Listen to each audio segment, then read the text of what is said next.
Class 8 Hindi व्याकरण। आपका first lesson है भाषा और व्याकरण।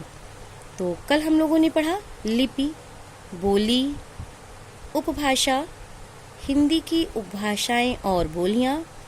तो अब हम देखते हैं भाषा। भाषा बोली और उपभाषा की अपेक्षा अधिक परिष्कृत, परिमार्जित, शुद्ध और व्याकरण के नियमों पर खरी उतरने वाली होती है।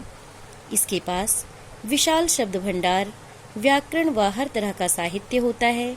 यह विचारों के आदान प्रदान में पूर्णतः सक्षम एवं समर्थ होती है। सामान्य जन से लेकर विशिष्ट जन तक सभी लोग बेरोक टोक इसका प्रयोग करते हैं। इसमें बता रहे हैं कि भाषा बोली और उपभाषा की अपेक्षा अधिक परिष्कृत, परिमार्जित, शुद्ध और व्याकरण के नियमों पर खरी उतरने वाली होती है। इसके पास विशाल शब्द भंडार होता है, व्याकरण व हर तरह का साहित्य होता है।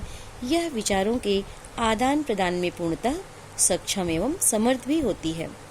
सामान्य जन से लेकर विशिष्ट जन तक, एक सामान्य आदमी से लेकर विशिष्ट आदमी तक सभी लोग इसका बेरोक टोक प्रयोग करते हैं। तो अब हम देखते हैं राजभाषा, संपर्क भाषा और राष्ट्रभाषा में अंतर। तो सबसे पहले हम देखते हैं राजभाषा। समूचे देश के समस्त शासन कार्यों के संचालन के लिए निश्चित की गई भाषा को राजभाषा कहा जाता है। 14 सितंबर सन 1949 ईस्वी को भारत की संविधान सभा ने हिंदी को भारत संघ की राजभाषा के रूप में अंगीकृत किया, स्वीकृत किया। हमारे संविधान के अनुच्छेद 343 के अनुसार हिंदी भारत संघ की राजभाषा है। उत्तर प्रदेश, मध्य प्रदेश, बिहार, झारखंड, राजस्थान, हरियाणा, दिल्ली, हिमाचल प्रदेश आदि राज्यों में हिंदी का ही प्रयोग किया जाता है। यहाँ के निवासियों की मातृभाषा हिंदी ही है, अतः ये राज्य हिंदी भाषी क्षेत्र कहलाते हैं। इन राज्यों में हिंदी की अनेक उपभाषाएं और बोलियां भी प्रचलित हैं। पंजाब, महाराष्ट्र एवं गुजरात में हिंदी को द्वितीय भाषा का स्थान प्राप्त है। शेष प्रांतों में हिंदी का प्रयोग संपर्क भाषा के रूप में किया जाता है। तो अब हम देखते हैं संपर्क भाषा। जो भाषा सांस्कृतिक और भाषिक स्तर पर किसी को जोड़ने का काम करती है उसे संपर्क भाषा कहा जाता है। आधुनिक भारत में हिंदी संपर्क भाषा की भूमिका निभा रही है।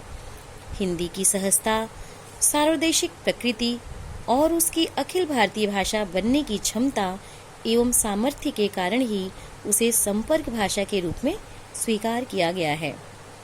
तो देखिए राष्ट्रभाषा, किसी राष्ट्र की वह मुख्य प्रचलित भाषा जिसका प्रयोग उस राष्ट्र के अन्य भाषा भाषी नागरिक भी सार्वजनिक कार्यों में करते हैं, वह राष्ट्रभाषा कहलाती है। हमारे देश के सभी राज्यों में हिंदी के अध्ययन की व्यवस्था है। यह साहित्य, ज्ञान विज्ञान, वाणिज्य, शिक्षा का माध्यम तथा तकनीकी कार्यों की भाषा के रूप में स्थापित होकर निरंतर विकास की ओर अग्रसर है, आगे बढ़ रहा है। अतः हिंदी को हमारी राष्ट्रभाषा भी कहा जाता है। तो अब हम देखते हैं व्याकरण। भाषा एक प्रकार की व्यवस्था है। जहाँ भी कोई व्यवस्था होती है वहाँ उसके कुछ नियम भी होते हैं। प्रत्येक भाषा कुछ विशिष्ट नियमों से बंधी होती है। नियमों की इस संपूर्ण व्यवस्था को ही व्याकरण कहा जाता है। यहाँ यह ध्यान रखने योग्य तथ्य है कि भाषा का निर्माण व्याकरण से पहले होता है। भाषा का निर्माण व्याकरण से पहले होता है। किसी भाषा के व्याकरण का समुचित ज्ञान होने पर ही कोई व्यक्ति उस भाषा को उचित प्रकार से व्यवहार में ला सकता है। व्याकरण भाषा का शुद्ध प्रयोग सिखाता है।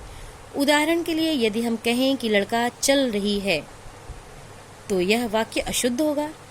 व्याकरण हमें बताता है कि इसका शुद्ध रूप होगा लड़का चल रहा है। अतः व्याकरण भाषा के शुद्ध रूप का ज्ञान कराने और उसके शुद्ध प्रयोग को सिखाने वाला शास्त्र है। तो आज बस इतना ही। आगे कल, आज आपका होमवर्क है, ये जो भी कुछ मैं आपको पढ़ाई समझाई उसको आप फिर से पढ़ेंगे और समझेंगे भी। Thank you.